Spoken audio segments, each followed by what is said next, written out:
recognize we are gathered on the traditional territory of the Snuneymuxw First Nation. I want to welcome two folks who are coming in via the ether, as I refer to it, Bob Moss and Mr. Sims, who I understand is under the weather. Sorry to hear it. Hope it's not catching. We have no late items.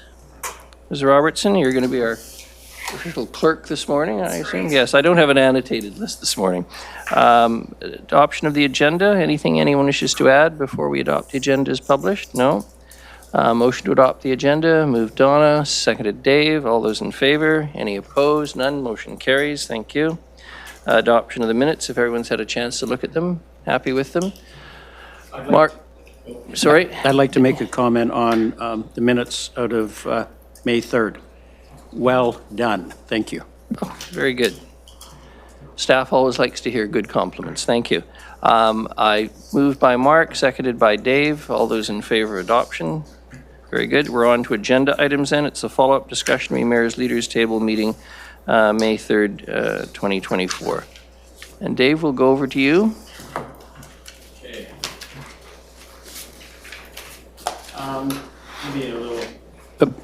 Maybe a couple of points. So after the last meeting, just to inform the table, met with the mayor over coffee just to discuss where we're at, and then met with Dale. Good conversation. Thank you, Dale. Hope you had a good trip. What we decided, Dale and I thought that the best was to just set the motion and not aside, but kind of table it a bit until we had this conversation, and so appreciate this being on the agenda. I just like to, if I may, just comment on an article today in the Good Old News Bulletin, and to quote a headline, quote, "New navigation program in Nanaimo meant to help families of people addicted to drugs." And then and then a quote within that article, as for me, it kind of points to the issue. Quote, "As a family," and this is about a woman who's jumped on this, her name is Brown, who's really keen on this program, and agree, so am I. Quote, "As a family member who has lost a loved one and struggled to find supports for him, I really empathize with people who are experiencing this." That's hard drug use, Brown said. And she carries on. "If someone is ready to go and get treatment, there often isn't the resources at the moment. They have to wait, they have to jump through a lot of hoops, and it's very difficult to navigate through the system." End of quote. In 2021, Brown's son died of a drug poisoning. Before that, she struggled to find supports, and what she did find, she recalled being shamefaced rather than helping her in time of need. So I thought, just about daily I read these things. And I read it only because it's great we're providing the support, right? Another support, on top of another support, on top of another support. The lesson, and I don't know, I don't know who's read this. I have no idea. But I'll say this, it's actually active in Ontario now, this report, before the leader of the housing critic for housing in the Ontario legislature. So, and because when people read it, and I get asked, what have you done? And I send it out. And these are people that I really respect, that have been around the block, some of them peers of mine in my profession. They go, "Whoa, Dave, this is incredible. This is the best report I've read on this issue yet." And I'm thinking, well, it's just me, and I'm not saying that because it's me. But it's interesting that so I'm getting uptake, not so much here, but other areas. Now it's Ontario. And that's only what happened chance because I sent it out to a friend who had a son who's involved in government. He said, "Whoa, this is cool. I'm going to take it forward." I guess my concern is that if people haven't read it, it's hard for me to speak to it. And it's just one of these one-offs, you get into it. And I've written 100 reports. I was a consultant for a lot of my life, advised senior levels of government, all kinds of government, First Nations big time, on really big issues. And so I preface getting into the motion with the thoughts that if we haven't read the report, then it may be all premature in any event. But, you know, Bob and I have given this a lot of thought. We did the presentation last meeting. I'm getting people wanting to have coffee with me here in town, and I had one just the other day. And so kind of like the thing I wrote, these are kind of one-offs, right? And one-offs just really don't lead to anywhere. And we have SBO trying to do some things. We've got these new initiatives trying to do some things. But the reality that I see, and I mean, I'm looking at this from the outside, maybe that's a good thing. I'm not buried deep in it. That there are some significant lessons out there that are detailed in the report that talk about what you got to do. And those who do the doing are successful. But the doing is complicated, it's difficult, it's challenging, and it's costly. At the end of the day, it costs less. I indicate that in here, and that's a proven fact. When we talk about this motion today, and Bob, I'd love you to jump in after me here, please. And I'm not sure if we got this out to people or not, but I think to have a fulsome discussion, I just wonder if today's the day if people haven't read the report, because it really is a case of housing first is not just housing. It's all about the wraparound supports. It's all about the 4 pillars: reduction, prevention, treatment, and law enforcement. It's all about that. And in the absence of any one of those, we're just not going to succeed. So this task may be too big, and certainly, and I, you know, no words in your mouth, but as you say, you've said many times that we need senior government to get involved here.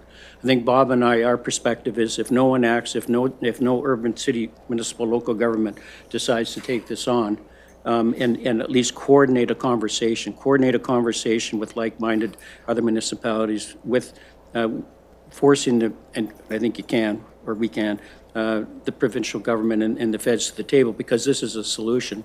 It seems to work elsewhere, that in the absence of exploring that solution, and then we may be just, you know, we're going to get more of the same and not really be able to address this what I call an existential crisis. So thanks for that, allowing me to have that introduction. Thank you. Donna? Donna? I just have one quick question, Dave, based on the comment you just made about the Ontario government taking a look at it now because you had a colleague. Okay, well, it's still government. How about provincially in BC? So I know that you'll have lots of contacts there. And we have a local MLA here, Sheila Malcolmson, who's involved in housing and various programs. So are we getting any, like, have they read the report? Is there anybody there who's, like, it sounds like you got somebody in Ontario, which is great. So then when you said that, I'm thinking, oh gosh, you know lots of people here. Is there anybody in our provincial government that's seen or read this report? My understanding is that it's been seen. I'm not sure by whom, because again, these are all third parties. So people who know somebody who say, give me that report. Wow, Dave, this is unbelievable. I'm going to give it to somebody who will. So part of the way that I think things happen, I mean, you can go and say, just as we've had here, I think we should do this. But I think what has to happen is somebody who says, whoa, it goes to somebody else, and then you go, whoa, and you have these internal woes, right? Rather than wait till your third party come in and say, I think you should do this. And they go, yeah, thank you. As, you know, thanks, which is nice to hear, thanks. I've heard thanks many times, but at the political level, but I'm not really answering your question. I haven't done it directly, no. And I can't remember if I sent it to Sheila or not. I might have, can't remember now. Because I was engaged in another matter. If you'd ask Bob to chime in. Yeah, please. Bob? Hopefully you can hear me okay. Yes, perfectly, actually. Oh, Wherever great. you are. Okay. Oh, Petersburg, Alaska right now. The Saints go marching in. Well, I don't know about the Saints, but there's a lot of fish boats here, so maybe that's some form of Saints. Yes, I'm happy just to chime in, Dave. Thanks for that introduction, and I see now that everybody's got the motion in front of them, which is great. I continue to urge that we have an opportunity as a city to take a leadership role here and to take very specific actions to try and make progress with this. I completely understand that senior levels of government have a very big role to play in this, but it's my belief that as a city taking a leadership role, we need to develop the solutions, resource them to a certain extent, and then require senior levels of government to participate in funding them.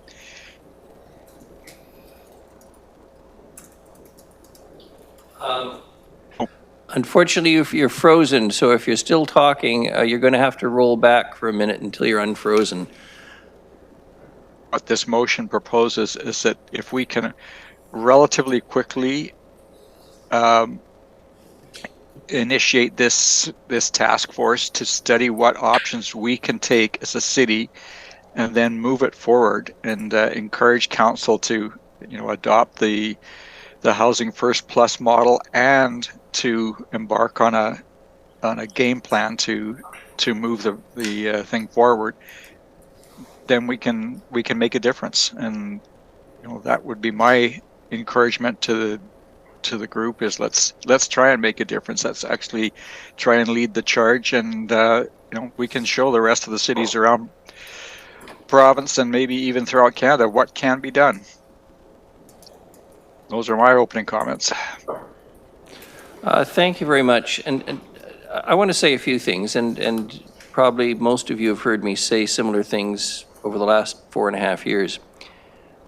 I don't think there's anything in Dave's report that anyone would disagree with. I think particularly Western societies, and I don't mean that in a racist sense, but communities that countries like Finland and Denmark and Holland, Holland, the Netherlands, etc., Italy, the solutions are varied, but they're not what I would call complex.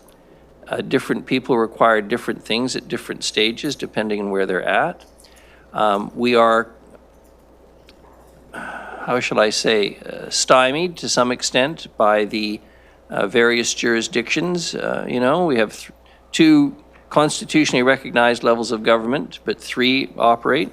And we have the school board here, and the school board plays a role obviously in terms of public education, and education is incredibly important to keep people hopefully from getting involved in use of drugs, and quite candidly, dealing early on with mental health issues, which aren't obviously going to be detected by many parents necessarily, but to get detected by able and capable teachers and counselors. And so when we talk about Housing First has been generally recognized, but in conjunction with the whole 4 pillars approach. I was both pleased and incredibly dismayed by the announcement last week that I read about, believe it or not, in the Penticton Herald, a community of 30,000. It actually has a daily newspaper with a national, international, and local section, and gets published, appears at least 5 or 6 days a week, where the premiers announced the appointment of a chief scientific advisor and referenced one individual who had been in emergency 180 times in a year. I confess that I am pleased that the Premier has chosen to recognize that there are people with serious health issues, and that maybe the approach we've been taking of not having them back on my hobby horse in secure and voluntary care has not been particularly wise or helpful or efficacious, to use one of those big fancy $10 words.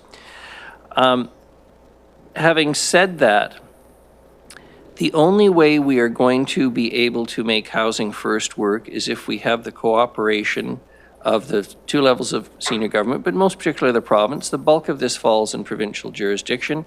It's the treatment of addiction, medical services generally, the programs that would be available. It is a national problem in the sense that it's everywhere, and I'm pleased to hear that the opposition has taken, appears to be taking it up in Ontario, because it's the chronic complaint from everyone. But when I look at the proposed motion, I must say I have some enthusiasm, although it scares the heck out of staff, I'm sure, about the possibility of us hosting a Housing First Plus symposium to draw attention to this. However, I also have to say I'm not sure what it's going to take to draw the attention of senior government. I have repeated myself over and over again to the point where I am actually almost nauseous having to say it here again this morning. The vast majority of people I speak to raise the issue of the mental health, addictions, trauma, brain injury crisis, the homelessness that's coexists with it, that way it's often manifested, the property crime that goes with trying to feed an addiction, and the random attacks. At the same time that I read the piece in the Penticton Herald about the Premier announcing the appointment of the Chief Scientific Officer, there was also the report in the Vancouver Sun of the Japanese chef who was stabbed, randomly attacked near the Georgia Viaduct. And I do note that there was no mention of robbery or theft being part of that attack, and the individual who's been apprehended has been described as without a fixed address. Now, I don't wish to engage in any prejudice here, but it speaks volumes to me, and I think I know what happened, just as we know what happened with Mr. Kutzner here in Nanaimo at the Buzz Coffee Shop. So I see all of these things, and I ask myself, given the work of the Health and Housing Task Force, which issued a report, given the creation of the Systems Planning Organization, which the city is funding, given the ongoing advocacy that Council and I have engaged in with members of Cabinet, including the Premier and our local MLAs, given that we're in an election cycle and people are starting to talk more about a number of issues, I have to ask myself, when we call on the city to establish Housing First Plus, what does that mean when it hits the ground? What do we as a city do practically? What sort of money do we spend on it? Given that we're already engaged with BC Housing with our Memorandum of Understanding, that we are providing land, and the latest and best example is the old community services building across from the RCMP, where people who were formerly homeless are now living in a supportive housing situation. Given the work we have done with other properties, the Labio site continues to function on city-owned land. All of these things, what's the practical impact of this? I don't think there's what I will call any significant community disagreement around housing first, in the sense that everybody recognizes that if you don't have a fixed address, the ability for services to reach out to you or for you to reach out for services, let alone those individuals who are not going to reach out for services because they are so deep in addiction and brain injury and mental health that it's not going to happen, let alone those people. I understand the importance of having housing. Some folks on the street, though, are going to, as I've said over and over again, repeating myself, require secure and voluntary care. We need an updated Mental Health Act. I've told the Premier that various times. We need a much more robust approach to those individuals who require secure and voluntary care. And we need to have the housing in place so that people, as they, how shall I say, can become better known and acquainted with service providers, whoever's providing the service will have an opportunity to get the kind of treatment, care, and supports that they need. No one around this table, I think I can say, understands the frustration, the sorrow, the anger, the range of emotions that this has generated in me as a human being and in this community. everyone is tired and they're sick to death of approaches that don't appear to have the kind of consistency, the continuum of care that, I mean, Dave's report, look, we need a continuum of care. And when your 15-year-old who's been playing with crack for a few months now and is addicted says, I want to quit, you can't punt them up to Brooks Landing and be told that, oh, 2 or 3 weeks we can get you into detox, or next week we'll see you, or whatever. Can't function like that. So we know that. We know that if they're in detox, they have to have some place to go. We know that. We know that after they have received some form of treatment, it better be long-term treatment, because short-term treatment isn't overly successful. 30-day periods in even the best of facilities like in Edgewood aren't going to fix it for many people. We know that 3 and 5 year programs exist in Italy. So I guess what I'm saying to both Dave and Bob is, what do you hope around the specifics? I know you've had a discussion with Dale, but what do you hope around the specifics that would follow from us declaring that we establish a Housing First Plus? And the plus being obviously what I would call it essentially basically the 4 pillars approach, a recognition that you can't just put people in housing. That's not gonna fix it. That may keep you warm and safe at night from people on the street, but it's the Housing First Plus, I'll use Dave's language. We know that. And so we can't as a city pay for, nor do we have the jurisdiction, we can't force people into treatment. We can't pay for the staff, we don't have the money, we don't have the resources to staff places like this. We recognize we work in conjunction with BC Housing and Island Health now, and there is some hopeful good news coming in a little while, but I can't say more than that around improvements. But I guess I need to hear what it means. And I think we're going in the right direction. It's a phrase I heard yesterday from somebody. I haven't used the term for a long time. And they said, don't get too worried about some of the specifics, because little paths we take will fail, but as long as we're generally in the right direction.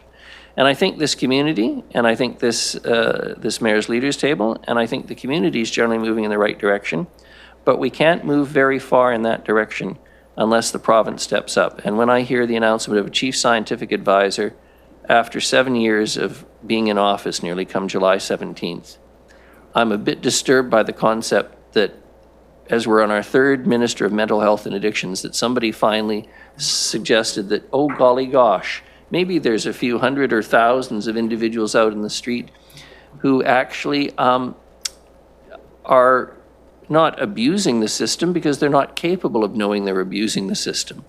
They are simply in terrible shape and need to receive care. So, here endeth my whine and frustration. Mr. Whitty, please. So, thank you, Mayor. So I'm going to return to the report for a moment here and suggest maybe for me there's a way out, and I'd like to read a few things here from that report to just remind everyone what is in it. So there are 19 specific recommendations that are made in it. And they are actually in a hierarchical basis where, in fact, it doesn't cost the city anything to actually adopt the first 4. But it puts, I think, pressure on other levels of government to see there's actually a community that's actually thinking about this. And I think that's strategically a key item. But before we get to that, I'm a guy who works on principles, done that in my practice, and it's been really helpful for clients. And allow me to read these principles. Defining principles to address homelessness in Nanaimo. 1, recognize that the majority of, and this kind of frames the recommendations that come, recognize that the majority of homeless people are homeless not by choice, but by circumstance. Principle 2, acknowledge that the majority of homeless people desire to be housed. And if you remember the report, I mean, all of that's 91% of the people, when they're asked the first thing, what do you want, they want to get off the street. So that's the last time I'm going to make a comment, because if you read the report, all these principles fall out of the report. Acknowledge that the majority of homeless people desire to be housed. 3, recognize the majority of homeless people in Nanaimo are Nanaimo residents, 71% of them, 72% in the last survey. 4, provide a range of unconditional housing for homeless people. 5, provide a range of supports that address the diversity of homeless needs. 6, commit to minimizing people at risk of being homeless. That's the ones who are housed, keep them housed. 7, acknowledge that homelessness is a long-term challenge that requires long-term solutions. 8, use the systems planning organization as the key delivery tool to address homelessness. So, okay. So then there's 19 recommendations, 8 of them I call strategic, and the other 11 are operational. Let's focus on the strategic. Just permit me to read these because recommendation 1, recognize that homelessness in Nanaimo is an existential crisis that must be addressed with a fulsome response. And 2, and then there's the why and how under that. So there's a little blurb under each recommendation, little paragraph, then there's the why and how. Recommendation 2, formally endorse the concept that homelessness violates the principle of human dignity. Again, in the United Nations Universal Declaration of Human Rights talks about that. Simple one, right? Formally endorse the concept that homelessness violates the principle of human dignity. It's been done in all kinds of cities around the world. 3, adopt Housing First as the foundational element of a homeless strategy. We might want to call that Housing First Plus so everybody gets it right because it's not just about housing. So adopt a Housing First is, let's say this, adopt a Housing First Plus is the foundational element of a homeless strategy. 4, create a purpose-driven Housing First position. And again, there's a paragraph and there's the why and how under that. Recommendation 5, develop a robust plan to minimize at-risk of homeless people. That's something the city can, I think, is absolutely critical. It's preventing people being on the street. And that's absolutely key to be successful. We can't have more people get on the street because of high rents, et cetera, et cetera. Recommendation 6, prioritize addressing the 20% of homeless who suffer from acute health issues, the kind that you described, Mayor. Recommendation 7, implement a continuum of housing and wraparound supports. 8, provide comprehensive, coordinated, intensive, and integrated services and supports. Okay, so what suggesting there that in the last 3, the province has to step up. I think they would absolutely be embarrassed if the city adopted those recommendations and said, we're going to handle the first ones, but we can't do this unless you step up. And if you don't step up, then this is just going to get worse. But unless there's some very specific needs addressed, the province will just slough it off, in my view. And then there's the operational recommendations that, I'm not going to read now, but they're really about how we get it done. Yeah.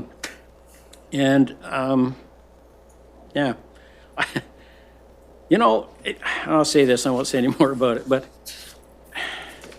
in my career, there are times when I know I've nailed it. I'll say that I know when I nailed it, I nailed it. And I've just been around the block too long, done all kinds of work. I have not had anybody who's read this that said, kind of missed that one, Whitty.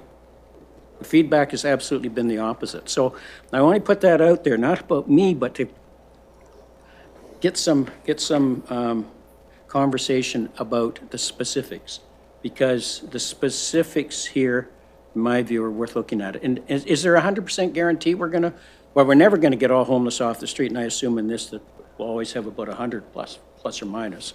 But if you look at those who have implemented these programs, and none of this is unique to me, I just happen to pull the information together. It works, and it can work. But it cannot work in the absence of senior government. It can't. But I think what we need to do is embarrass them to get involved, because the problem will only get worse across all cities, and some government somewhere, some municipality, some provincial government's going to say enough is enough. We're going to have to deal with this. We're going to have to deal with it in a coordinated way. Again, thanks for listening. I think I'm done now. Before I go to Bob, let me say, if maybe I went on too long and maybe you missed my point, I think you largely have nailed it. The issue is, though, as you point out, it's the senior government, and what more has to happen? How many more deaths from toxic drug supply? How many more unprovoked attacks, deaths, homicides in our streets? How many more millions of dollars of vandalism, et cetera, et cetera? I guess, and I'll be quick, I guess I'm at the point where I'm not sure if the government's not embarrassed now, I don't know when they will be, but let's go to Bob. And Bob, last time you froze, I don't know if you can hear me, okay, but you froze for a little bit, and we're not sure when you came back on and we could hear your voice again, whether you had just been carrying on during that time and we missed something or whatever. So if I chirp in, can you stop talking if possible?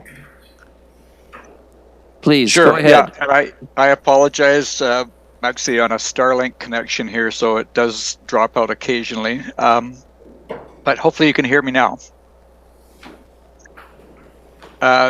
So I guess, Your Worship, your comments are absolutely correct in terms of the work that's been done so far and the responsibility of senior levels of government for making this work.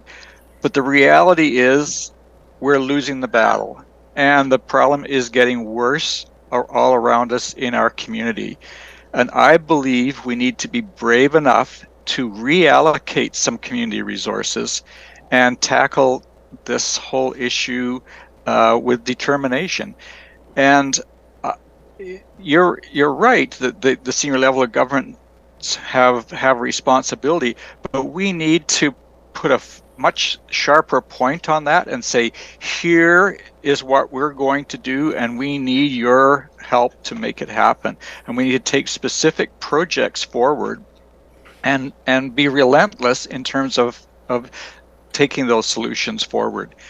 It won't be easy, but I think we need to show some leadership in terms of how we as a city in the province of BC can solve these issues. Because clearly, if we wait for the federal government and the provincial government to solve them for us, it's going to be a very long wait, and it's not working. That's the reality. So the intention, my thoughts behind this motion is if we can convene a small group of people to focus specifically on what we can do as a city, then it's and be brave enough as leaders to make it happen, then we can hopefully make some better progress. Bob, if I may, I mean, we had a report from staff a meeting or two ago, I can't remember which now, the things that we are either funding or contributing to or doing, and there is a reasonable amount of good work being done. And when I say reasonable, I think in light of what I will call our jurisdiction and legal responsibility, it's probably more than reasonable, but I'll just use the term reasonable this morning, whether it's funding through Connected, the program to ensure that people don't become homeless, the rent supplement program, the rent bank, those kinds of things. I guess I'm trying to ask, what more are you expecting that would come out of a group of people, given that we had the Health and Housing Task Force? I guess I'm saying I'm concerned we just may go back and repeat the wheel, and everyone will agree with Dave's report, and they'll come back and look at what we've done, as I say, and then ask what more can we reasonably do. I mean, let me, to use Dave's phrase, or was it yours, the pointy stick or whatever. Are you suggesting we go to the taxpayers and say, we want to borrow $40 million to build some housing ourselves and expect the province to fund it? I don't think that's what you're asking for. But, we know that the continuum of supports and care, starting from housing through detox, through all those treatment, etc.,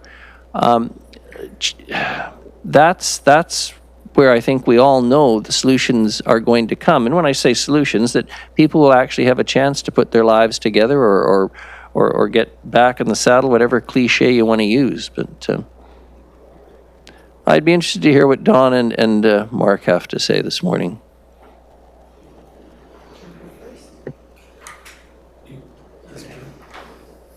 I'll go first.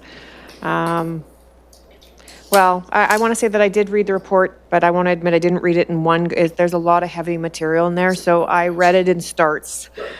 So like, could I digest the information to figure out what's going on? So the thing, and I have to be, I want to be upfront with this group to say that I don't have a lot of experience in this subject, which you brought to the table. So I'm speaking from a position of, I'm just sort of learning at this table about all the various things that are going on in the background. But I also want to say that as a business person who lives and works and plays in this community, who raises my children in this community, yes, I'm hugely concerned about this issue. As a business leader, I also feel that there is an onus on people like the people at this table and other leaders in our community to be involved in the conversation. So I want to, put that out there and say that up front. But I, like the mayor, as I'm just learning all of these, about SPO, that was a great last meeting that we had. I got to learn more about them and hearing about the various programs that we have. And, I'm excited that we've got the Foundry program coming for youth now. And, it's about time since we're the last in the province to get that funding.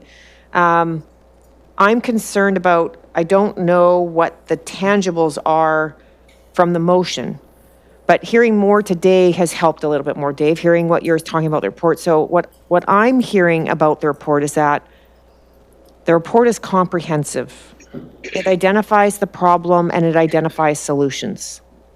And that acceptance and implementation of the report on a community, provincial, and federal level would create significant change in I don't want to say solving, because I just heard you say 100 people would still be on the street. And in my mind, with all the stats we heard, and I like I told you when in the email I sent, I just came back from Europe. You're right. There's very few and the homeless people there aren't like the homeless people here.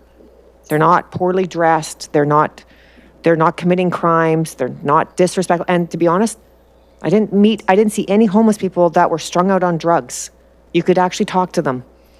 So I get that it's different than some of the situations we're facing here. And I'm not saying that they're less complex, but I think our drug, as the mayor brought up at our last meeting, the fentanyl issue that we're facing here is more dire than maybe some of the drug issues that they're facing there.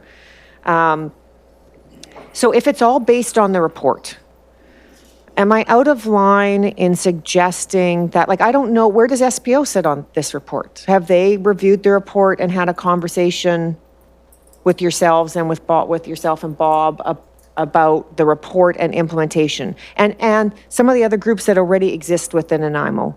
Do they want to own the report and say, this is the way forward? That's a question back to you, because maybe that is a starting point. If it's about implementation or acceptance and a motion from this group through council on you said there was 8 strategic, out of the 19 recommendations, 8 are strategic, and it's the top 5 that don't require the next level of government. I mean, maybe coming out of those groups, if they were to accept the report and join their voices with ours and say, we want to, as a city, accept those 5 strategic goals. And my other piece is, I'm working in Parksville all the time. Parksville has a massive homeless problem and crime problem. Where that group like SPO, I know they're funded by the city of Nanaimo, but if they were to accept this report, then is that opportunity to get the city of Parksville to join in our conversation? I don't work as much in Ladysmith, so I don't know how it is there, but other municipalities sort of flow from that direction as we talked about grassroots. And so these are just questions that come to mind, because I too kind of feel like we're at a breaking point. I mean, not just as a community. I mean, if you read through the minutes, you see, living on an island has its challenges. Communities of our size are facing more homeless issues than others. As much as I love to live here because the weather is obviously the best in Canada, yeah, that's why the homeless people want to live here too, right? Even if it is on the streets, because who wants to be in Ontario or the prairies in the middle of the winter? Nobody. So I'm just sort of thinking about it in a different way. I want to acknowledge that the problem's important. I want to acknowledge that I think that this table the conversation we're having at this table has value, and it's important, and it should be at this table.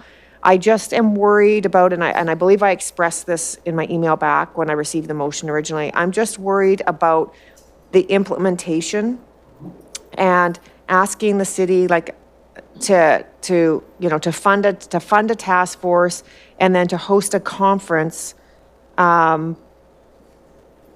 when I'm not certain that's the way to get the message out that we need to garner the support and get the message. So I guess my question back to you, Dave, and to Bob is, like, where does SPO sit on the report? And I'm just using them as the example because I've just recently learned more about them. What, $500,000 a year is what the city funds to them already. Like, where do they sit on the report? All right. Well, that's an interesting question, and Thank you. I'm a little hesitant to respond, but I'll say this. And you may have seen at the last meeting when I answered. So I initiated a meeting with them before I presented this to council. And because, and I say in here, cities that are successful have something like an SPO that's arm's length that delivers the delivery. And so I met with them at the vault one morning and shared my report, and never heard back from them again, ever. Except in passing, when I'm in the vault and the ED goes by me and says, "Hey, Dave, give me a call."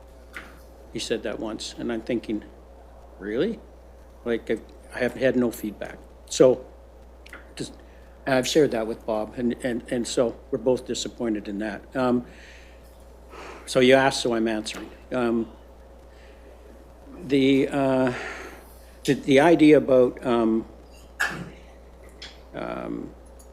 working with other local governments is one that's intriguing, and thought about that. But I think I approach this one in a different way, and I approached it thinking that, this was a huge issue, and I had the privilege of seeing what others are doing in Europe and talking to them because I was there and made a little planning exercise while I was on holiday, and went, wow, there are solutions. And so I put this together and presented it at governance priorities. And everybody said thanks. But I just thought there would be a more robust response. I'm just being frank here. And so I left that pretty disappointed, and I've got kind of a tough back, so I just kind of bounces off and away we go. And Bob and I have developed some thoughts around this jointly since then. And others that I've talked to as well. But I will say that there wasn't a take-up from the city, I'm being honest, and despite good conversation. And I frame this, the good work that's being done, there's no question, like the housing stuff, there's good work being done here. But in the absence of the lessons from elsewhere, Housing First, it's not just housing, that's what they say. Housing First is not just housing, hence the Housing First Plus. So the idea of working with other municipalities is way premature yet, because I think we're not on it together here, right? And then I think it deflects us away from actually perhaps providing an example to other municipalities so that we can embarrass the provincial government. That's what I see in the first few recommendations. Embarrassing the provincial government. Like, here's a city that says this is an existential crisis. It's a recognized right. Housing is a recognized right in the world. And yeah, we're doing some housing, but it needs these other actions as well. And what we can do here is to do the best we can, but it's never going to be enough unless you step up as a provincial government. And then you bring the feds who have the money, identify there's pots of money to deal with this issue at the federal level. Long-winded answer to your question, but I think, and I'll speak for Bob here, I think, that we ended up with the motion, Bob, here because we didn't see a way out, basically, in the conversations we had. if we can go back to the report and it's 8 recommendations and look at those that the city could adopt, then I think then, because I know what'll happen. To your point, if we meet with local groups and say, what do you think of a report? They're gonna say, great, Dave, because that's the feedback I'm getting. And so we'll waste 6 months talking about the report, and then, yeah, we endorse it, then what? So I think, Bob, we put this motion together because we got a bit frustrated. You can speak to that as well, or I answered, I took way too long to answer your question, but So- there's a way out. There's a way out. And you know what? I wouldn't advocate it if I didn't think there was. Very briefly, I worked with what's called the northern flood communities in northern Manitoba. They're flooded out. Hydro came in and they had stakes in their land 20 meters up in the ground. And we flew in with the lawyers and said, what are these stakes? Well, we don't know. This is the First Nation say, we don't know. And we said, well, that's weird. So we found out. It was Hydro had come in and surveyed their lands that were going to flood the reserve land. Well, no, it's Crown land. You can't do that. This is back in the late 70s.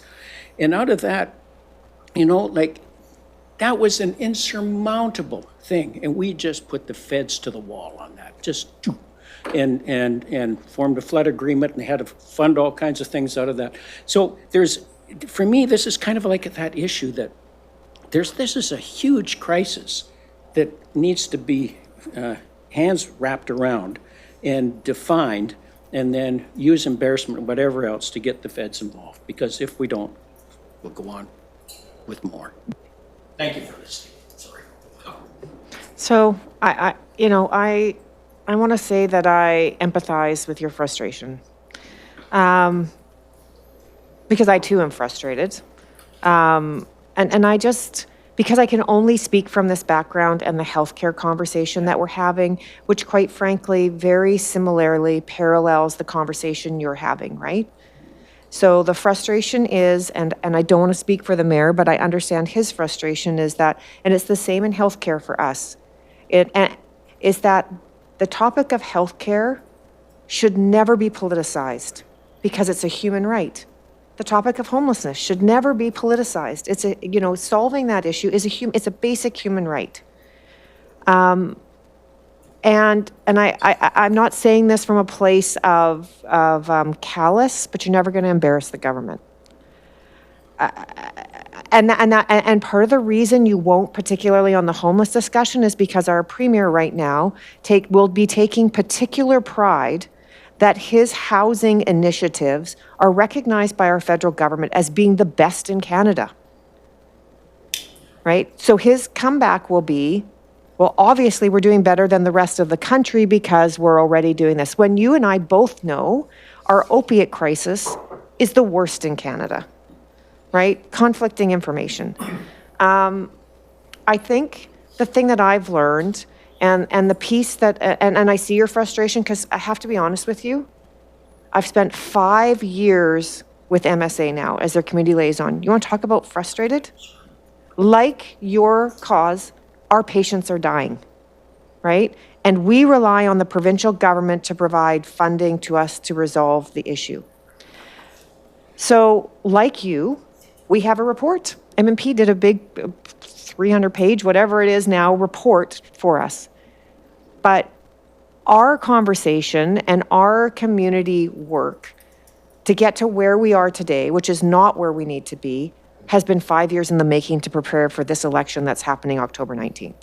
Now, for sure, homelessness is going to be on the table, right? And I truly believe the province is going to make some announcements about homelessness. Do I believe that they're going to be effective? Yeah, no. I mean, I'm sorry, I've seen nothing come out, and I'm not as well read in the news as probably other people in this room, but I've seen no other announcements or conversations coming out or a task force being formed that really are going to effectively say, we've spent the last, let's say 4 years, 3 years, whatever it is, learning from our mistakes and creating a policy going forward, right?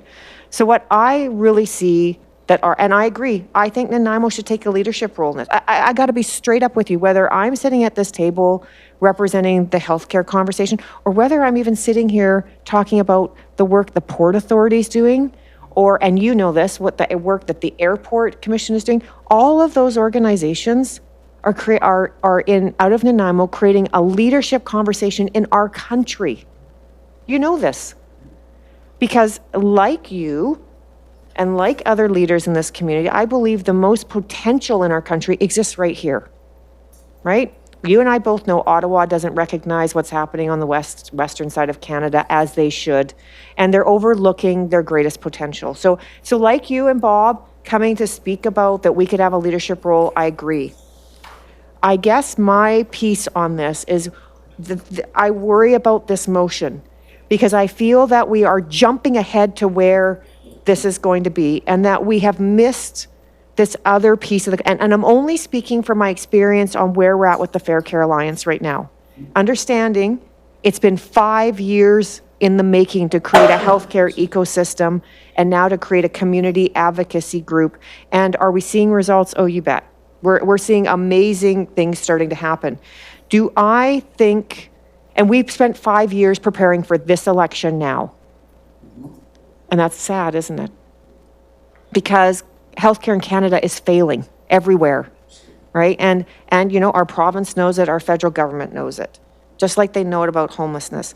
And that's why I'm saying, can there be some, if we're asking city staff for something, and you know, and I feel, I know that Mr. Corson has just left city staff. So like, they're like the rest of us that are in business where they, you know, we're putting strain on staff. And is there a way for us to say then, like, I would like to see a list of, I'd like to see maybe, and I don't want to put more on Mr. Lindsay's plate, but I would like to see a list because I don't know, and I want to acknowledge I don't know, and you probably do know. What are the lists of the groups that the City of Nanaimo is currently funding that are working on housing and homelessness issues? Is there some way, and it probably already exists through the housing homeless and housing task force, is there some way that we could bring those groups to the table who are already receiving funding, get them to agree that this is our base plan going forward because we've identified the problem, we've identified the solution. With those groups working based on this plan, it gives us the ability then to go to our surrounding communities because you need the surrounding communities to get the attention of the province, period. It's not, we're not going to get it just saying it's coming from, this is my personal experience. We're not just going to get it from the City of Nanaimo. So, you know, Nanaimo Regional General Hospital meeting, you know, we're meeting in the Deputy Minister's office, and his comment is, everybody knows you have a problem. Yes, you asked for a cath lab 30 years ago.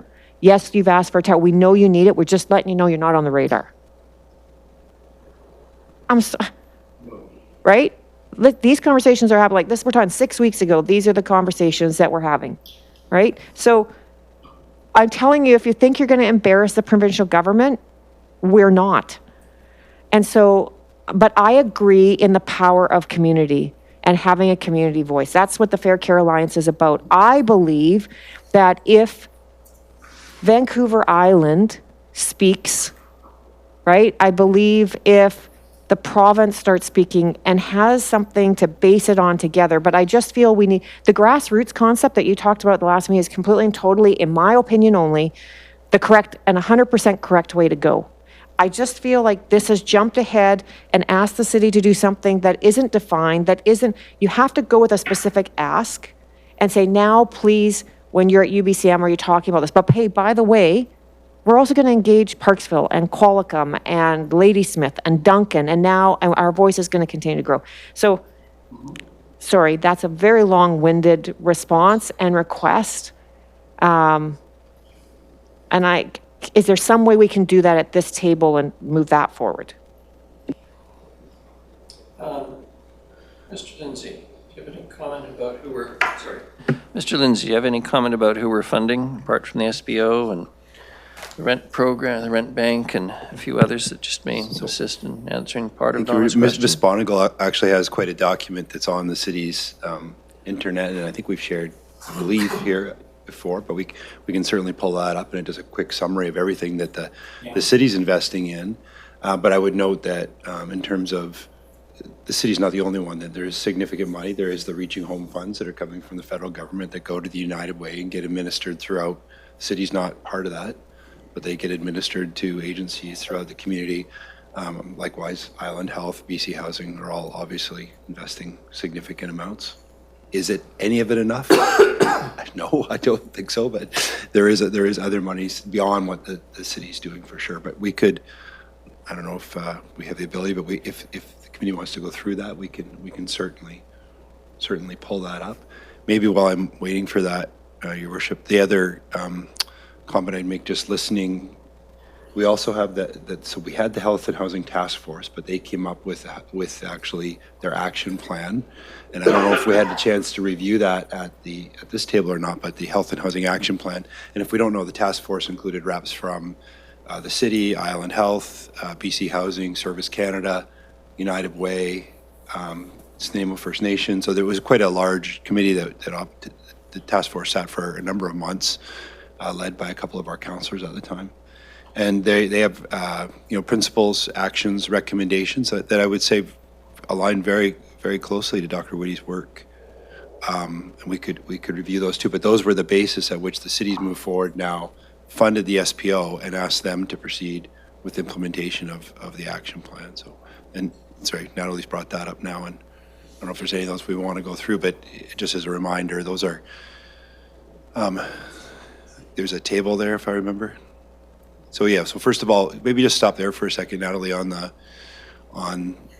here, because I think sometimes we forget about all of these different facilities in the city. So the whole number of existing, and it'd be interesting, this discussion about Housing First Plus, because absolutely there needs to be supports, not just housing. So the supportive housing is the name that usually gets used at this point, and we have, I think last count is we have, I think, 7, and there's a couple more that are in early planning stages. So a number of housing developments, all of which are principled on Housing First, all of which are intended to have services wrapped around them. Whether there's enough services to move the needle, I think, somebody with a better understanding of the situation than I could comment on that. But from my personal perspective, I suggest we could always use more supports there.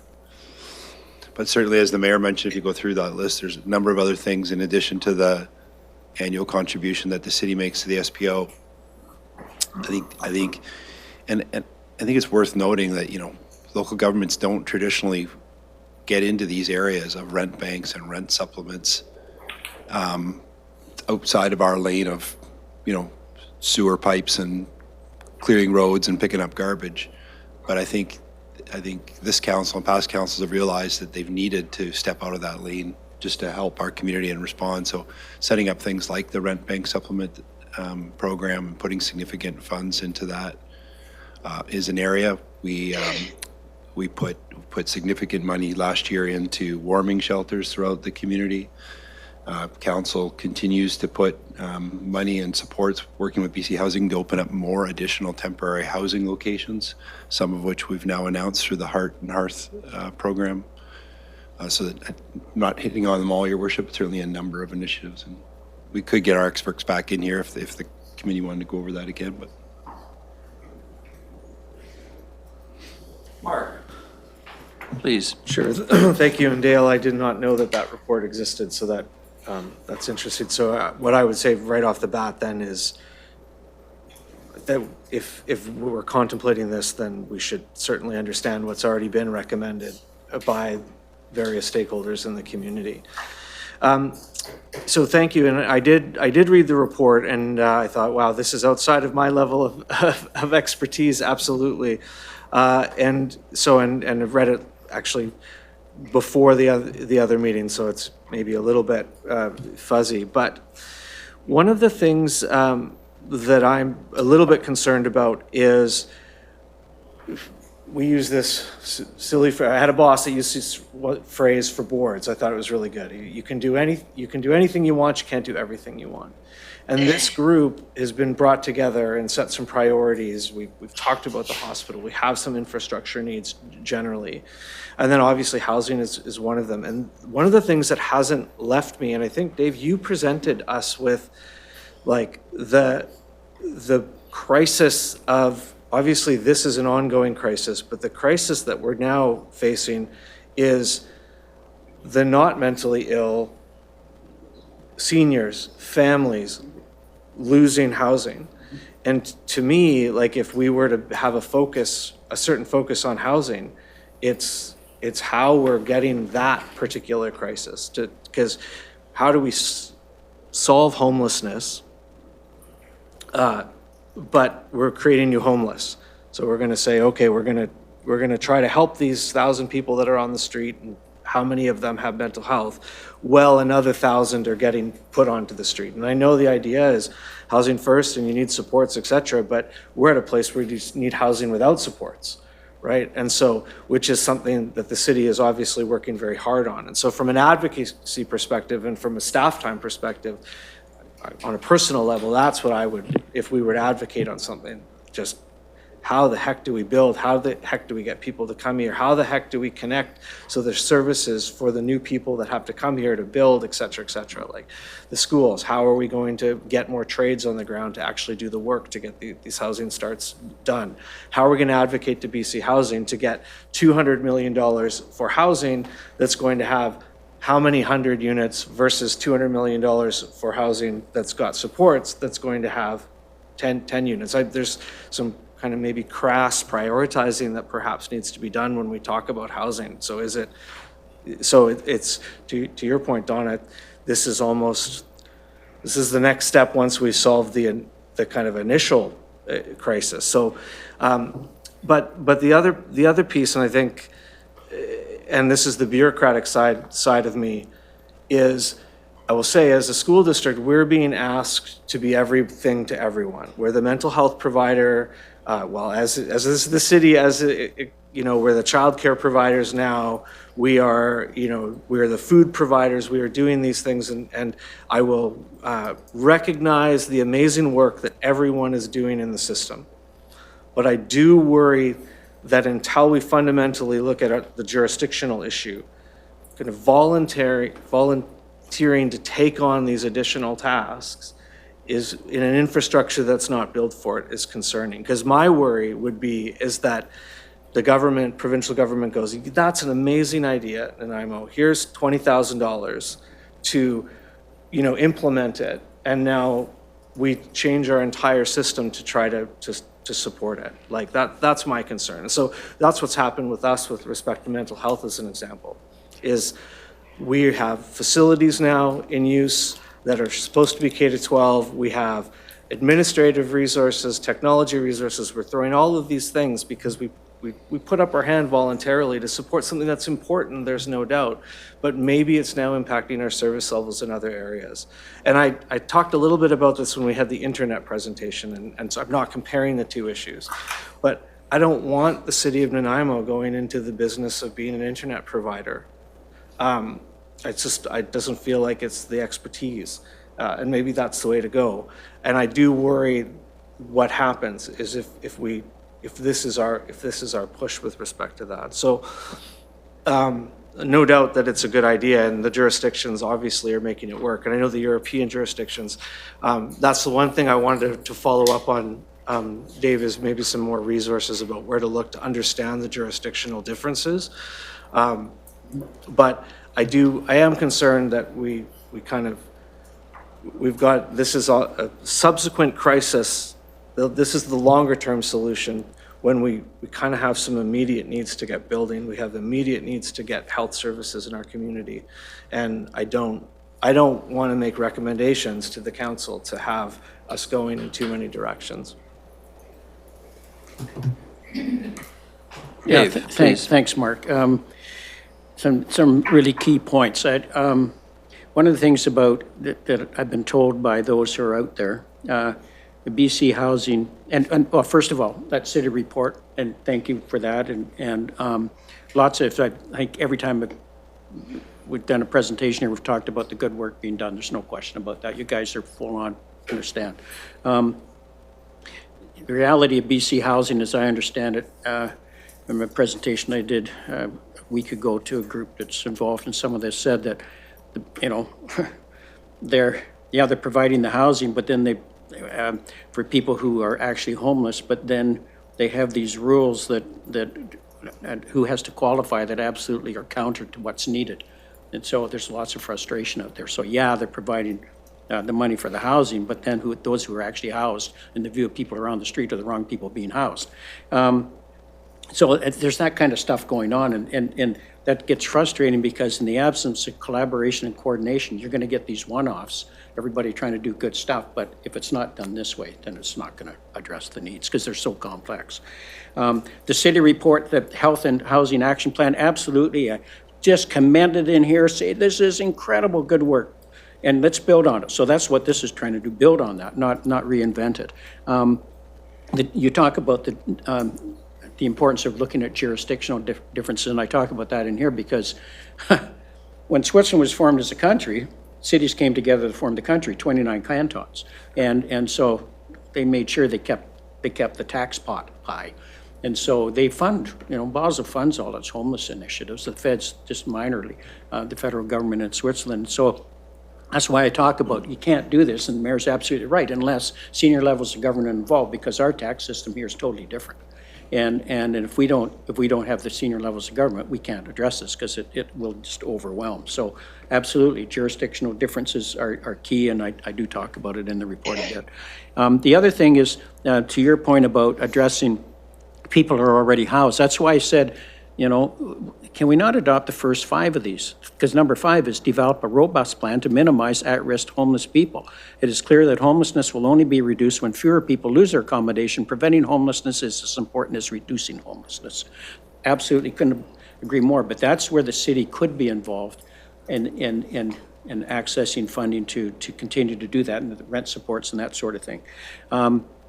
So all of that, and then I really want to just end there and ask for Bob's comments, but I would, before turn it over, I think if you look at those first five recommendations, I think that they can form the basis to do what you said, and then go out and I actually had a recent conversation with Bob and we talked, and I at least mentioned about this is going to be longer term for sure, right? But we have to start somewhere.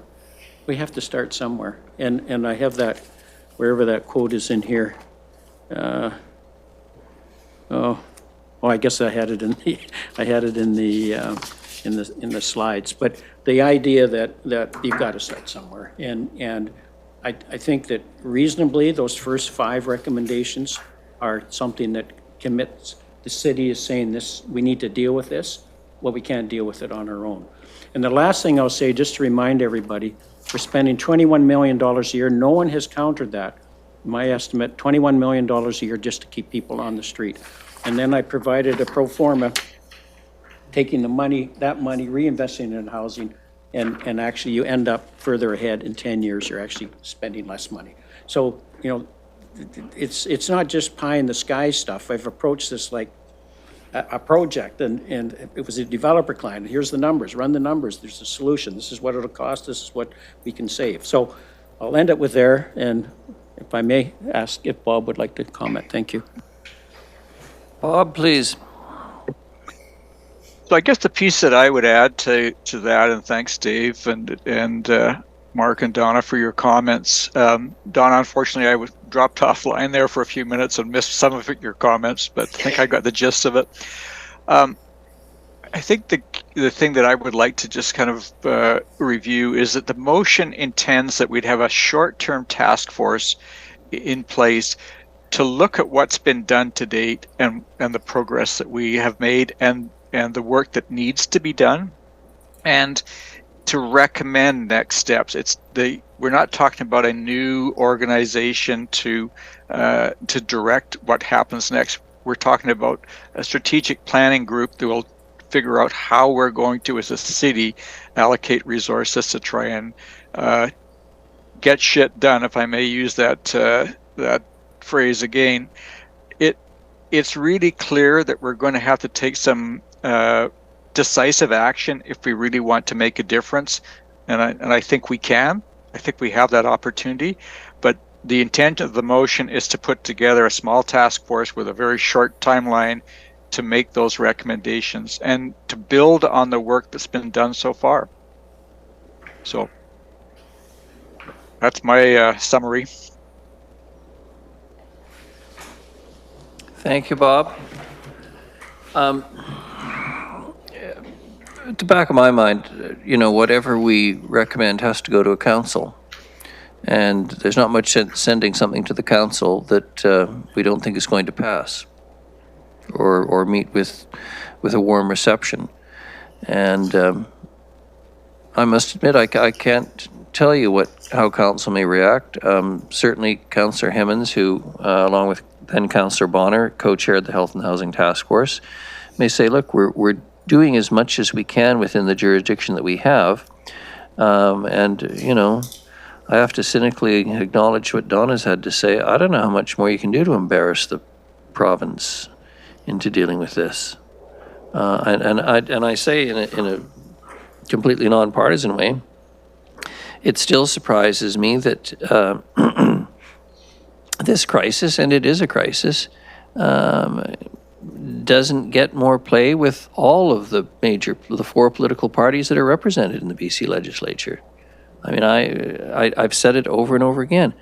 If I'm hearing it all the time, and my councillors are hearing it all the time, and my fellow BC urban mayors are hearing it all the time, how is it that it isn't, even according to the polling, apparently the number one issue? I mean, I see it as a vote-determining issue, and that's the issues you want to talk about during a campaign. It's the ones that determine whether or not you get a vote. Is there some secret polling going on that confirms what I believe and no one wants to talk about it? Or are we just a bunch of frustrated folks who are paying too much attention to this problem and therefore we think it's the only problem? But I don't believe that's the case. So I come back to the issue around the embarrassment. I mean, I remember saying in frustration early on that, City Council should vote to fund paying $100 to any person who was homeless in the Nanaimo, and we would ship them off to Langford, to the Premier's riding, on the basis that if they returned, we wouldn't give them money again, but if they stayed down there, we'd send them another $100 at some point. Until I was being facetious, of course, but what is it that we could do that would actually move the government to do more than it's doing? And as I say, I mean, to come back to it, and I hate to repeat myself, the appointment of the chief scientific advisor, I just thought at this stage, hasn't somebody else in one of the ministries been saying that, or providing that kind of advice or commentary, or been able to recognize that that's a pretty consistent and common problem? I mean, I know that, Donna has talked about, I'm not sure we're at this table or maybe in other discussions at other tables, the challenges that are faced by staff in buildings that you have across from the hospital, the kind of activities. Everybody seems to be aware of it, so I don't know. I would like, before we put the motion on the floor, to think that we could get support on it in perhaps a different form, and maybe after we've gone back over, and I'm not recommending we wait till the next Leaders' Tables meeting, by the way, perhaps something shorter and quicker and sooner. Go back through some of the material that has been provided to council that is available on the city website, make sure that everybody's on the same page in terms of the information. And then, we may want to try and recraft the motion and that get that back potentially before council, and to think long and hard about what would actually embarrass, because I must say I'm feeling rather defeated on that side. I don't know, how many more Japanese chefs or Mr. Kutzner's have to perish in the streets, how many more Lindens, as he was known in our own community, have to perish in the streets before somebody says this just isn't right. Anyways, Donna, you were reaching for the mic, so please. I just have an aside question. Do we know what the policy on homelessness, the current policy by the current government is, and what the opposition parties are proposing in the upcoming election? Like, have you had conversations with the BC United and the BC Conservatives about what their upcoming policy, because they're in the middle of forming policy, right? So do we know what's coming? No. And thought about that, but it's beyond my pay grade. I'm just not that kind of political kind of guy, right? I'm used to advising, not interceding. I can tell you that Mr. Falcon proposed $1.5 billion fund some months ago, but candidly, in a provincial budget that, what are we now, 70 billion a year? And $1.5 billion, heck, $200 million will only house 100 students up at VIU, if I remember the rough cost of the housing project that's, should be underway by now up there. I mean, it's not going to, wouldn't even make a dent. And moreover, you know, there has been some talk around secure and voluntary care from some of the other parties, but I'm not seeing that kind of commitment from the government. But in the general sense, I don't know that we're seeing a lot of specifics, so that's as much as I can comment. Yeah, I know that the BC United has some new policy coming up around mental health and some of those policies, which obviously tie into some of our healthcare policy. And I know Mr. Rudstad is currently forming his healthcare policy, which will address some mental health pieces as well. So I'm going to be very specific. What does Sheila think about your report? I don't know. Does she have it? Yeah, you asked, I thought I sent it to her, but I'm not sure. So she is currently in town and available for meetings. Have you invited her to a meeting to sit down with you and talk about it? No, I've actually focused on this group Yeah. and some other people that showed interest, and so, yeah. I know, I am also not a creature of politics, and but if our local MLA and our local MP don't know what we're working on, there's no way they can advocate for us. So my suggestion would, I think, yes, we're going to work on other stuff at this table, but my suggestion with the upcoming election is to have meetings with both of them. I know Lisa Marie Barron is in town, I'm saying in July, because I have a meeting with her. And I have a meeting with Sheila coming up shortly, and I saw her this week, and she said she's in town. I would suggest getting your report to both of them as soon as you can, because it will help to have some allies at those levels, and then to challenge them and say, so what is the province? What are the federal government? What are you bringing forward? We're going to have a federal election next year.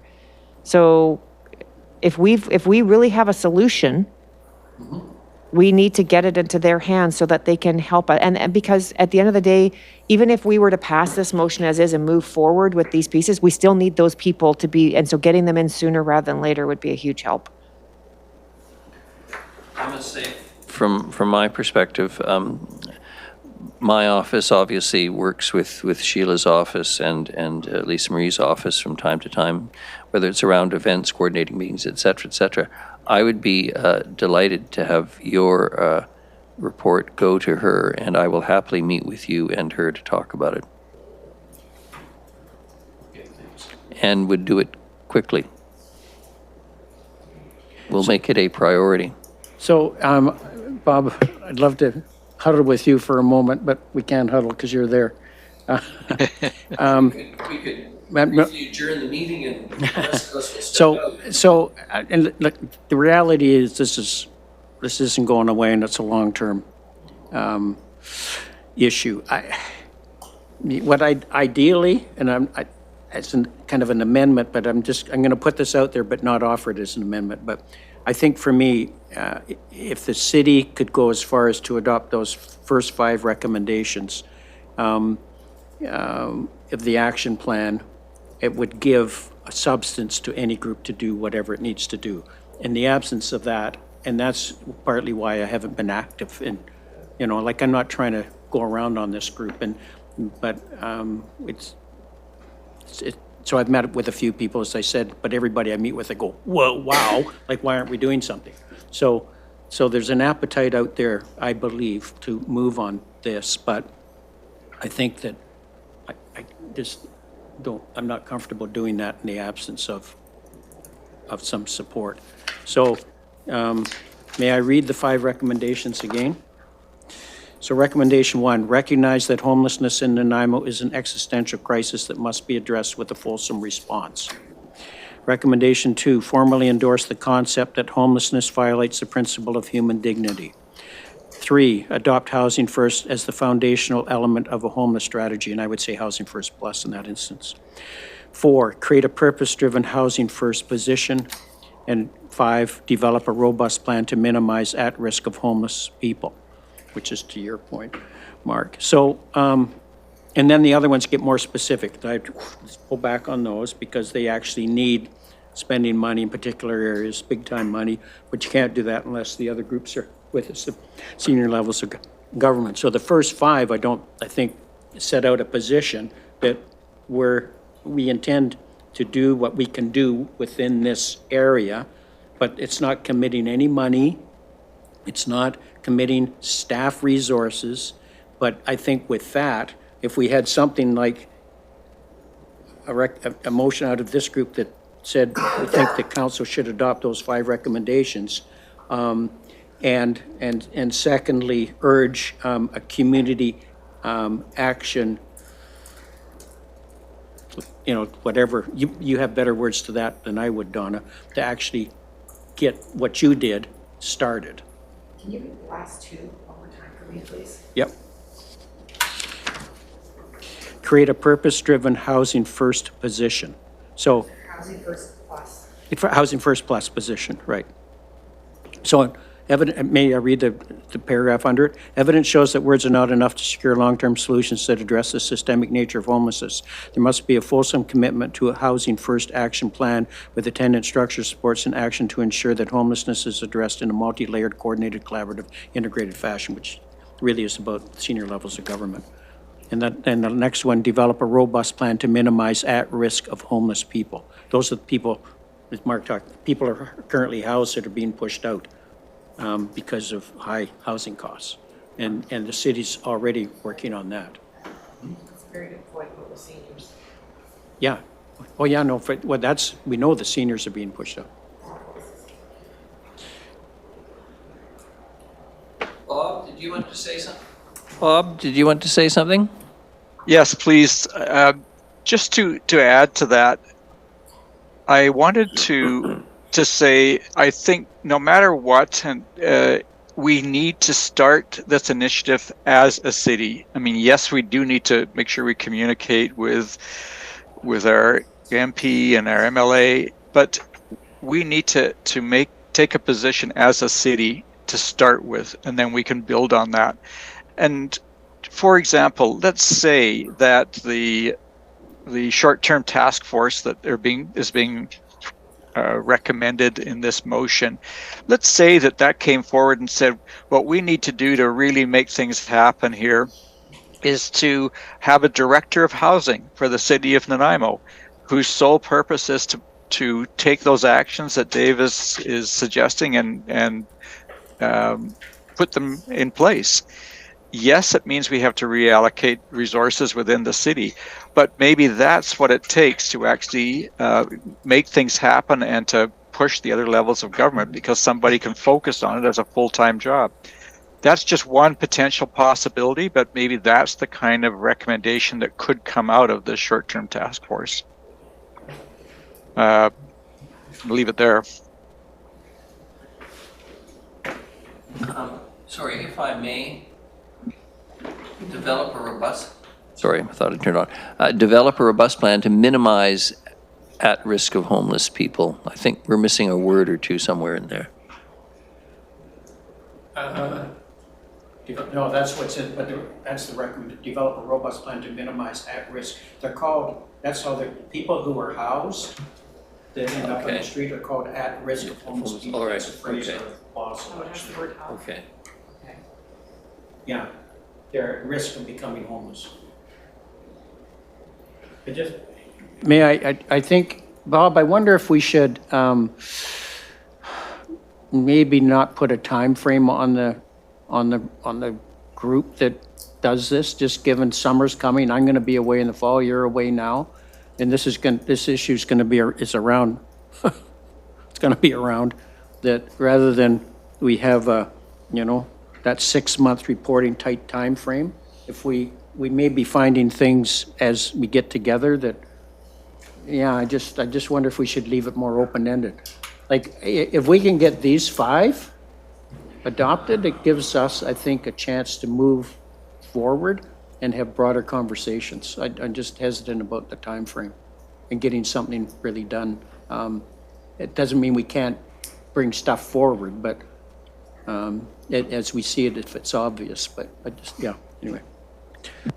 I guess my only concern with that is I'd like to see, if we are going to move ahead with this, I'd like to see some time frame attached to it so it doesn't, carry on, because we've all agreed that this is an urgent problem, and I think we need to carry that sense of urgency forward in terms of solutions. So, I mean, I'm content to extend it, but as long as we've got some kind of end date for it that's not too far in the distance. Before I go to Mark, I was going to say that I would hope, as I've jokingly said for some weeks and months now, that the prospect of a provincial election on October the 19th focuses politicians' minds wonderfully, to paraphrase Dr. Johnson, about being hung. And I would hope that in the next few weeks and months, we're going to see a much more, I'll say with all my positive feelings, robust response from the various parties addressing this issue. Mark, please. Yeah, I was just going to say that because of the provincial elections on the 19th, the kind of the advocacy that would flow from whatever the resulting motion would be is not realistically going to influence that outcome. Sorry. Apologies. Because the provincial election is going to be happening prior, assuming a motion like this passed, that the advocacy is not going to be as a result. So I'm just concerned that we've heard there's a report and commitments by the city already that may well overlap, and I have no idea what that overlap or not might be. And so I'm just, with irrespective of the concerns that I raised before, I would hate to have the city have a plan and then commit to go creating a new plan that may not align or may well align more than we know. Not that I want Mr. Lindsay to have to go away and come back to the committee who would do a report, but I don't feel like I've got the knowledge to kind of vote at this point. Keep in mind, and I want to emphasize this is a recommendation to council. Council will have more information in front of it, and council will be asking and expect to have the questions that you've raised answered or information available, and may well come back and not reject, but modify, quote unquote, the motion or the recommendations of the motion. I mean, I think we've got to remember where we're at. We're basically an advocacy body. We don't get to make the final decision. Council does. So, if that gives you any comfort, but I think that would be my attitude. I mean, I must say I'm fine with moving a request that council adopt the 5 recommendations, because once council sees it, they may say, well, look, this is what we've done. We're going to modify. I mean, nothing's certain, but it does move it down the road, as Dave says, sadly, and I have to agree. It's not like this problem is going away. This is 30, 40 years of failed social and health policy. Mr. Lindsay.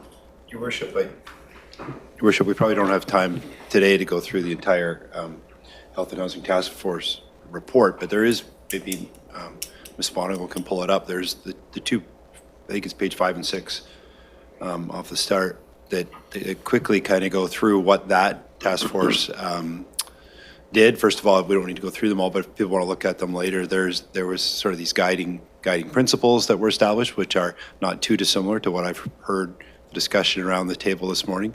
But maybe if you go more to the next page, the task force identified immediate action steps, which again are similar to a lot of discussion I've heard this morning. including, I would note, number 6, which is this real emphasis on supportive housing with wraparound supports for people, and then some very specific commitments that come out of that report. And really this was the genesis for the council establishing and funding the systems planning organization to implement this work and implement the strategy. So that's just a quick snapshot of the findings and recommendations, but I think they're very supportive of, I would say, the discussion this morning. It may be worthwhile having, sent directly, particularly to us Luddites, transmit the report to everybody. I mean, I hate to add to your reading burdens, but it's fairly well laid out. Ms. Robertson.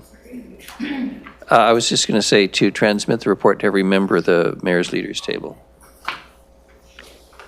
No, I'm not expecting you to read it now, but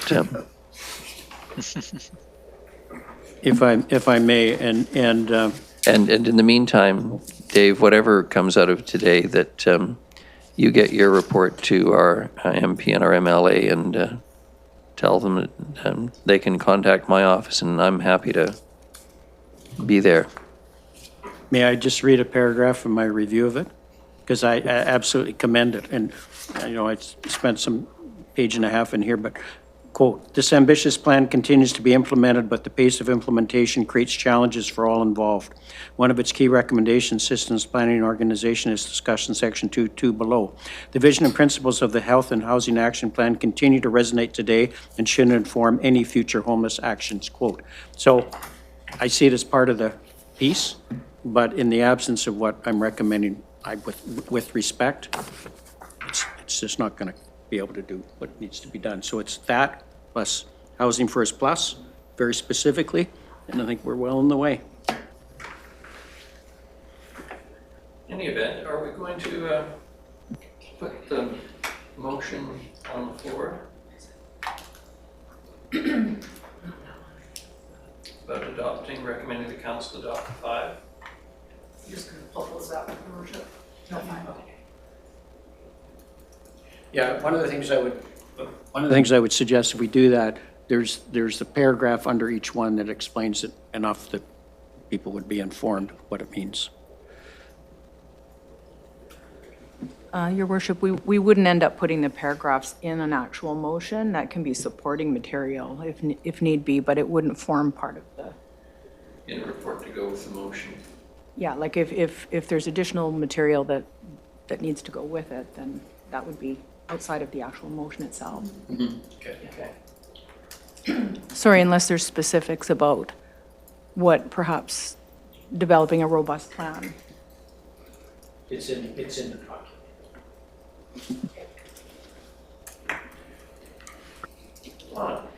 Can I don't feel that this is the motion that Bob's asking us to make, though, right? Bob is asking us to make a motion that develops a task force. Is that right, Bob? Am I reading you wrong? No, you're quite correct, Donna. The original motion is the one that's currently on my screen, presumably on your screen as well, that we would establish a task force and give it a time frame that's reasonable, but to come forward with a list of urgent actions and to develop a Housing First symposium.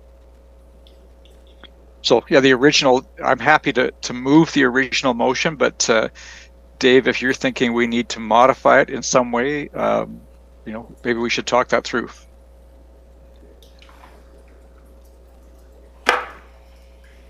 I just think we're in a bit of a, I like the modified potential new motion. Here's my, if we have a Housing First Plus task force, gosh, Bob, we haven't, it just seems to me we could end up saying, yeah, we endorse this report. I'm really comfortable with the 19 recommendations in here and but focusing on the 5. So I'm looking ahead to council, and I think council's reaction will be, Right. we had a health and housing task force, we have a plan, we have a report. What really are we being asked to do that's different? Are we going to go back and try and reinvent the wheel?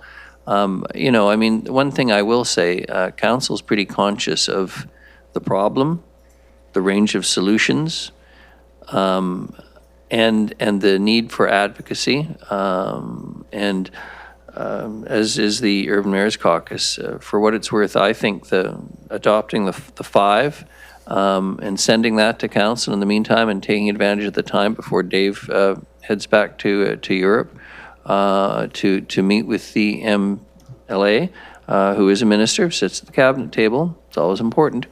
And potentially the MP, as soon as she's available. That would keep us moving forward, and I think potentially has a much greater chance of success at council than with respect to the motion that was proposed. Mr. Lindsay and then Donna. Still getting used to these two. Your worship, just to add, it's a good timing for council to receive recommendations, of course, because council's working on its consideration for UBCM in the fall, where it will be meeting with ministers. So if there's input, and it's always great to get broader input from the community when council's formulating those, and can be taking into account at UBCM in September. So I think the timing's good. Donna. My question is to Bob. When your recommendation for a task force, who do you think is populating that task force? Because I don't think there's anything prohibiting a task force from forming based on this table or council, right? So it would be fairly straightforward and easy to start a community grassroots task force that comes together. And I would say with the various tools, let's call it, that are already in our toolbox, it probably wouldn't be very difficult to go, to be drawing from some of the resources that already exist and are being funded to populate that task force. I'm just wondering, like, who you think that task force, like where it's coming from, and this group saying, hey, let's form a task force. Like, who are those people? Well, in my mind, Donna, they would be community members that have appropriate background in the whole issue that we're considering, but that are willing to look at the work that's been done so far, but also make creative recommendations as to how we move forward in an active manner. We need to do things differently. It's pretty clear that what we're doing right now isn't working. So something has to change. And so we need a group of people who will examine the work that's been done to date, what the possibilities are, and recommend some actions to move forward. So I agree with that. I mean, you know me. I don't even live in a box. I live somewhere over here. So I mean, I agree. It's got to, but what I'm saying is there's nothing stopping that from happening organically right now, right? I mean, there doesn't need to be a motion from us to form, as you said, it's a group of community people and people who understand the issue. There's nothing, those people don't need to be mandated to sit on that task force or a recommendation to come through council. So there's nothing holding, in my mind, there's nothing holding that up, right? That's just about asking those people to work together. Yeah, I guess the intention in my mind is to let council know that this is the game plan, is that we're trying to find some creative solutions that we can move forward with and change the path that we're currently on. Ms. Robertson. Your Worship, maybe just to help clarify the difference with task forces, that if it is one that's to be with some assistance of city staff support in any way, that would need to be a recommendation that would have to be endorsed by council. But if it's outside of city staff support, then absolutely community groups getting together, forming a group and making recommendations to whether it's this committee or council is absolutely. Yeah, that's why I'm Yeah. asking who would populate, Yeah. like, Yeah, I just wanted to. yeah. So thank you.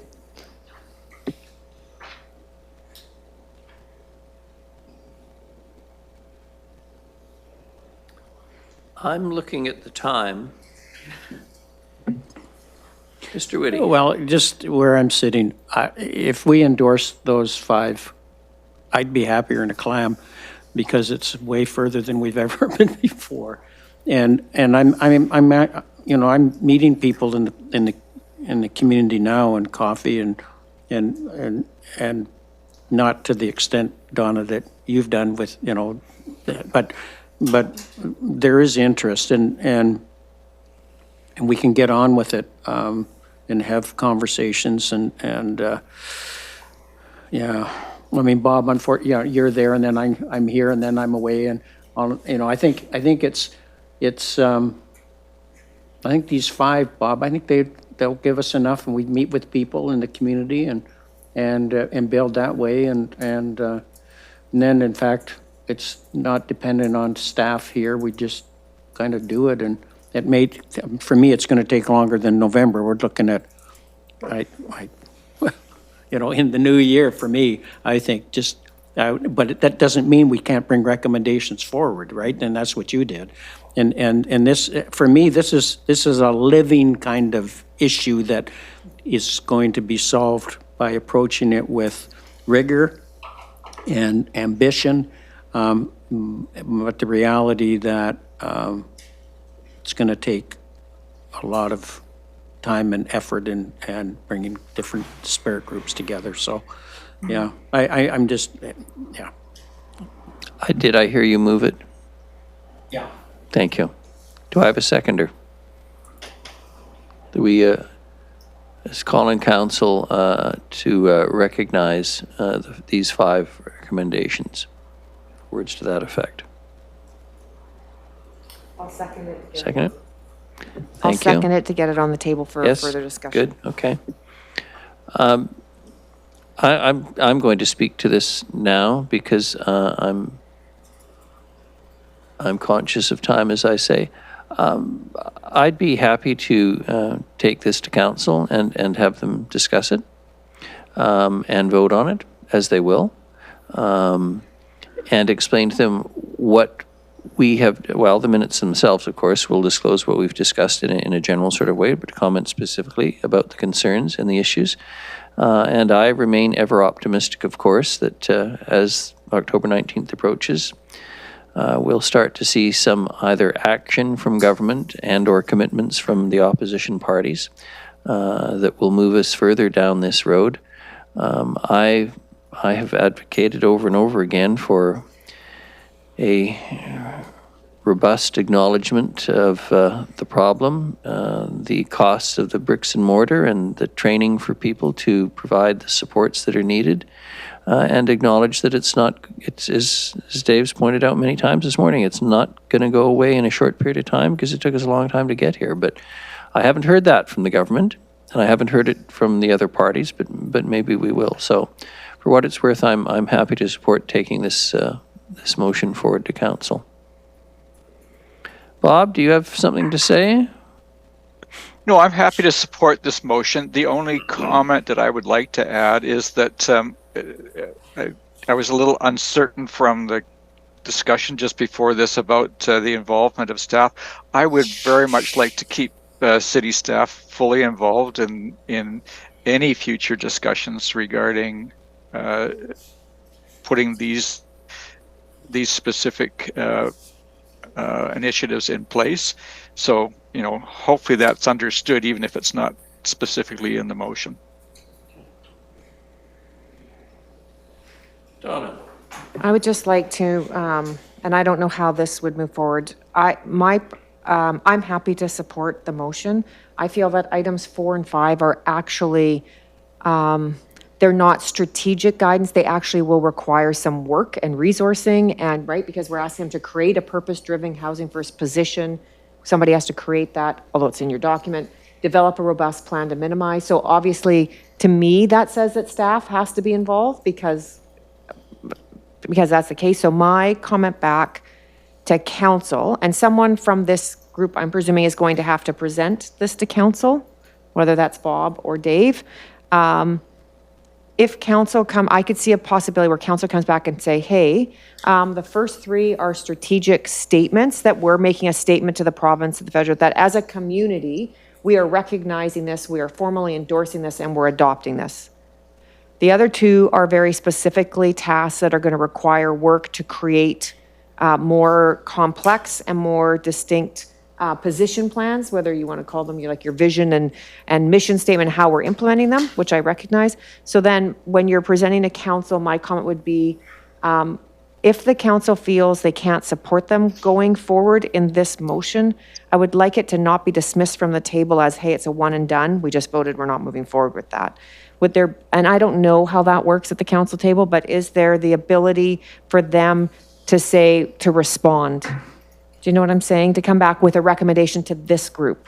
And I'm not sure if the flow of information has ever gone that way where they, they make a motion and they support it, but if they make a motion to say, we don't support it, we're going to send it back to you like they do to staff let's be blunt, they do it to staff all the time. We're sending it back to this group. I only see that, I'm putting that on the table.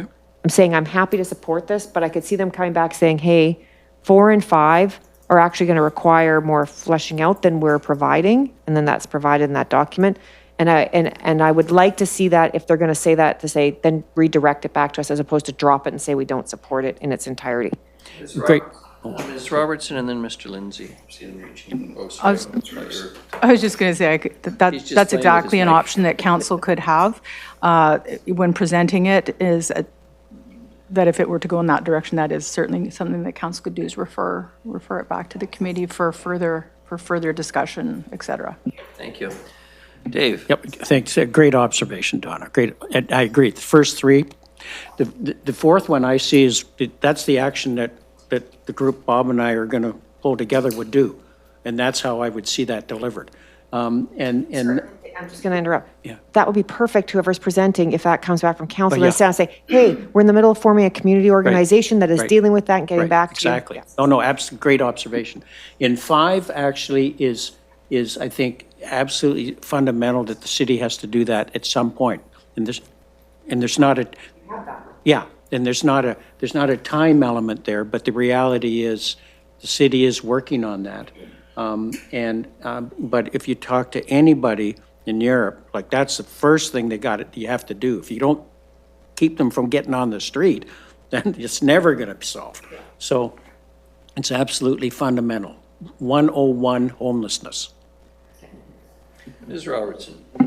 So what would normally happen in terms of timing is that today we run our addendum for Monday's council meeting, and given the timeliness, as Mr. Lindsay pointed out, with UBCM potential resolutions, et cetera, we would put this on for Monday's meeting on today's addendum, but we would need to know from staff whether or not you were wanting to appear to council to speak to the recommendations when they're considered, because right now they would go under what's called a consent agenda, which is normally just one motion for all of them, but it's likely this would be an appropriate one to have pulled out and addressed separately, and then someone would speak to it.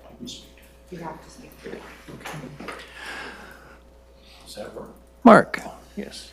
Mark, sorry. Yeah, my preference would be to know a little bit more about the current work of the task force. Like, I do worry that this committee recommending something to council that's council and community has spent a great deal of time on, and we're saying just kind of change it. But maybe it's not, maybe it's complementary, but I don't know enough. So I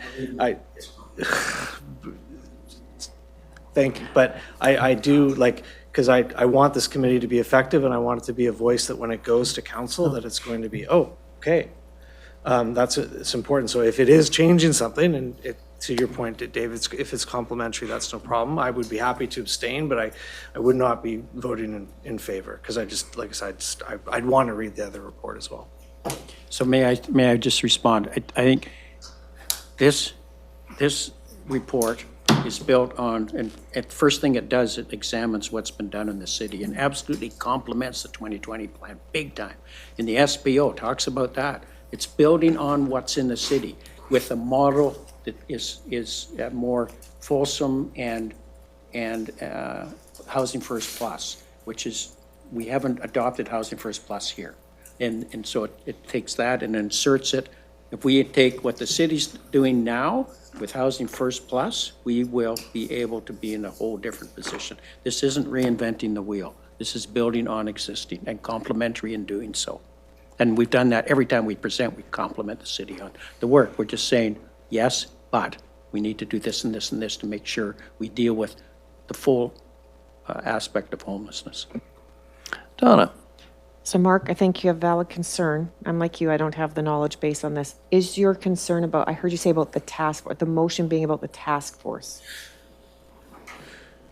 Sorry, no, my concern was that there was a task force that did a great deal of work, and Dave's saying it's complementary, and again, I just haven't seen the work of the task force. So if the city passes that, I haven't seen an update on how the city's doing on the task force, like the original task force's recommendations, like the report that was just brought up on the screen. So that's just the gap in knowledge that, and again, to the mayor's point, the council's gonna talk about it. It's all obviously up to the council, whether they're interested or not.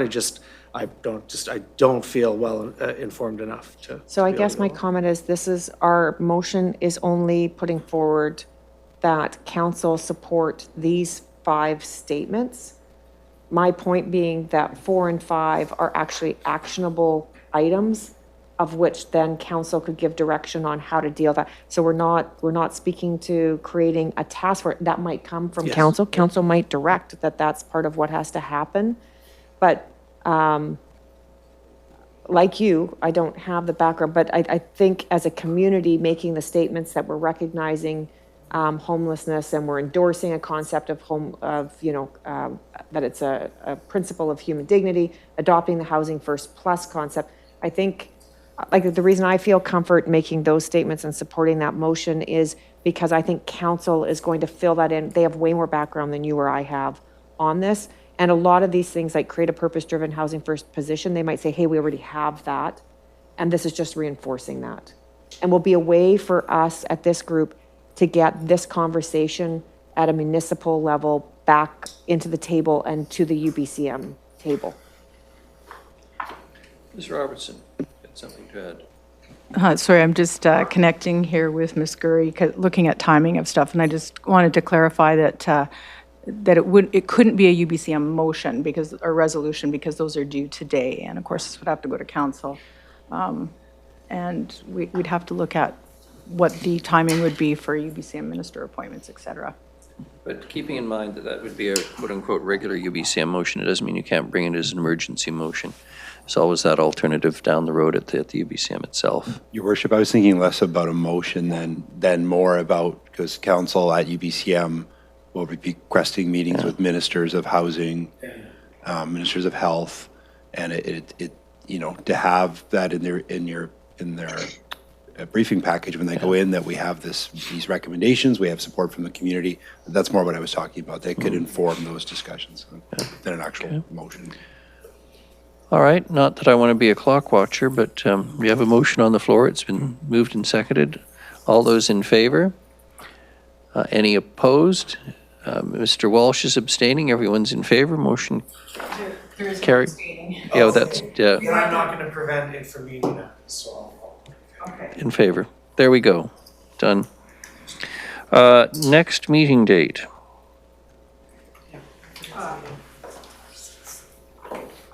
The next meeting date is September 6th. Is everyone going to be around? Will the sailor be home from the sea? Good. Yep. Thank you. And if there's something dramatic comes up in between, we may try this again. Safe and happy sailing, Mr. Moss? Thank you very much. Yes. Don't The sun eat is too shining much today, so salmon. that's a good sign. Don't eat too much salmon, Bob. Fair enough. Try not to. And get better, Mr. Sims. Thank you, Your Worship. All right, thank you very much. Motion to adjourn. Appreciate it. Thanks, everybody. Moved by Dave, seconded by Mark. All those in favor? Donna, I am missing the iced tea meeting. It started at 10 o'clock, so if you want to have a 2-minute discussion, can you walk me up?